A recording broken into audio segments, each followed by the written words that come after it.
presentation will provide a comparison of Windows Server, Ubuntu, Windows Firewall, and IP tables.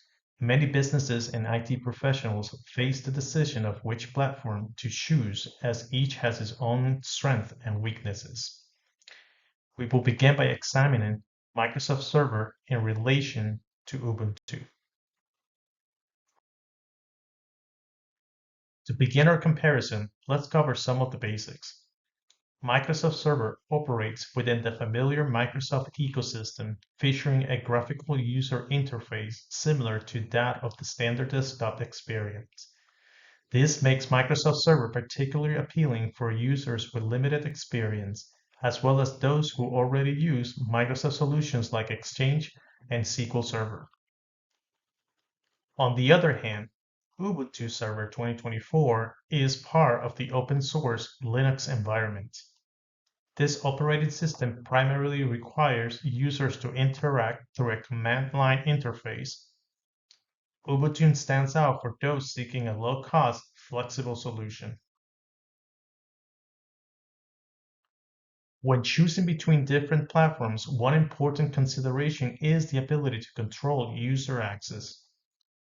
Microsoft Servers includes Server Manager, a centralized management console that facilitates remote server administration, including tasks like uninstalling software and modifying roles. User roles are privileges that can be managed through Microsoft Active Directory, which securely stores user accounts, names, password, and other essential information. Additionally, user account control adds an extra layer of security by requiring consent or administrator credentials for actions that necessitate elevated privileges using an elevated token only when approved. On the other hand, Ubuntu users can utilize Landscape to manage desktop, servers, cloud instances, and connected devices. Landscape enables administrators to add, remove, and edit users with role-based access controls. Ubuntu also employs the pluggable authentication model framework, which allows users to authenticate using password, multi-factor authentication, or smart cards. For administrative tasks, Ubuntu provides a straightforward way to quickly restrict access through the simple sudo command. In summary, both Microsoft and Ubuntu offer server administrators the capability to restrict users' access based on roles and define authentication methods according to the desired level of security.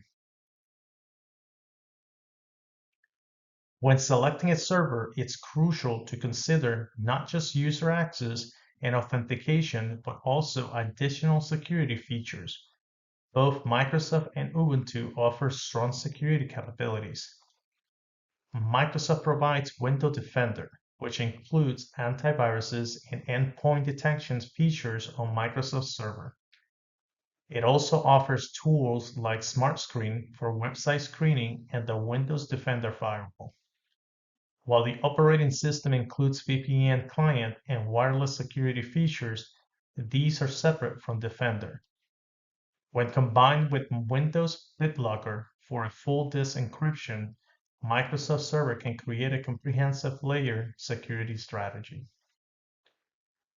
On the other hand, Ubuntu security features may seem less extensive at first glance. However, much of this perception stems from the inherent characteristics of the Linux ecosystem.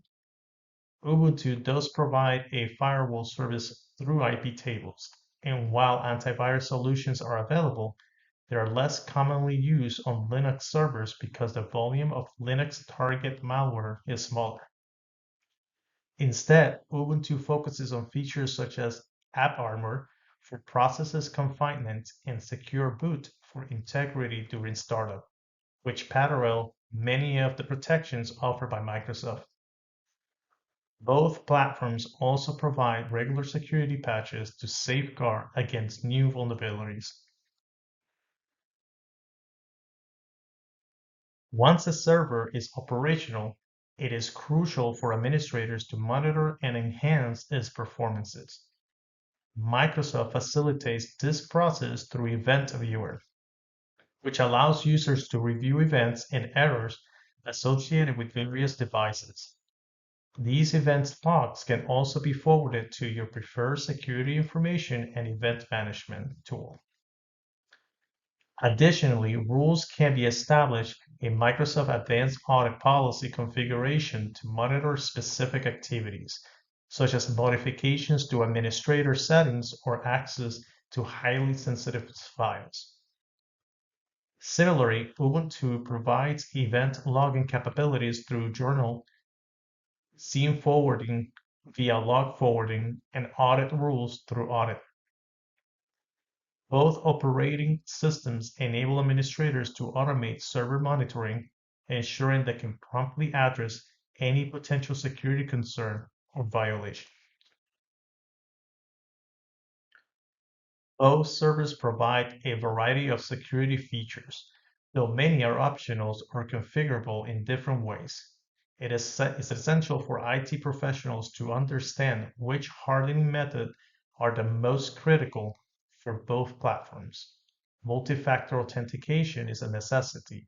While single password logins are available, implementing MFA significantly enhances security. In Windows environments, MFA is usually enforced through Active Directory, which support biometric logins, one-time passcodes, or push notifications via its Authenticator app. Similarly, Ubuntu provides a comparable service allowing users to authenticate with a passphrase or one-time passcode using the Google Authenticator app. Additional effective hardening measures include locking an account after a specific number of incorrect password attempts or after a period of inactivity, as well as restricting certain activities for administrators. Robust firewall rules are also crucial, and we will explore the firewall options available on both servers in more detail next.